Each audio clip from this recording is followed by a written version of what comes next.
Katakhal police ফাঁড়ির নিকটস্থ বিবেকানন্দ পাঠশালায় একটি ছাগল বর্তমানে গাছের পাতা আহার করছে। ইতিমধ্যে দেখা গেছে খাদ্যের অভাবে স্কুলের ছাদের উপর একটি ছাগল উঠে বর্তমান সময়ে গাছের পাতা আহার করছে। খাদ্যের কি অভাব বর্তমান সময়ে কালীনগর জিপিতে বা কালীনগর যে গ্রামগুলো আছে, গ্রামে কিভাবে খাদ্যের অভাবে পশুরা দিন কাটাচ্ছেন আপনারা ইতিমধ্যে দেখতে পাচ্ছেন। বর্তমান সময়ে খাদ্যের অভাবে একটি ছাগল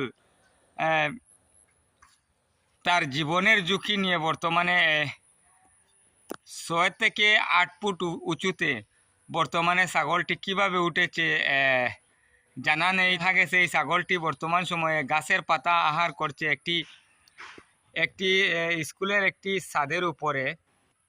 ইতিমধ্যে আমি দেখতে পেয়েছি, বর্তমান সময়ে সেটা দেখে আমি এই ভিডিওটি তুলে রাখছি। সেটা একটি দুঃখজনক বিষয়।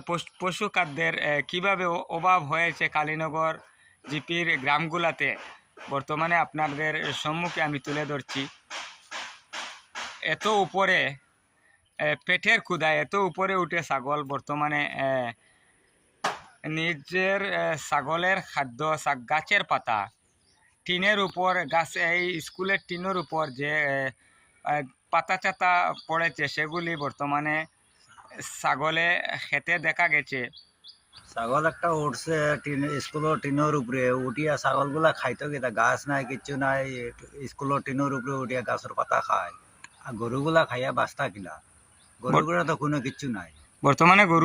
গরু কই আছে? গরু এখন বর্তমানে রেলের ফেটো ছাড়া খুব মানে গরু খাদ্য লইয়া মানে বড় ব্যস্ত, মানে অভাবও আছো। কলা গাছ কাটিয়া হওয়াইতে লাগে আর কিটা বর্তমানে কোনো জায়গায় শুকনা জায়গা নেই, একমাত্র রাস্তা ছাড়া। এনডি ছাড়া আর কোনো জায়গা নেই। হাট থেকে কিতা হইলি? আমি তো বলছি গরু ছাগল বাঁচা বড় মুশকিল, খাদ্য নাই কিছু নাই, দূরে দূরে হইতে বেটা হইয়া আর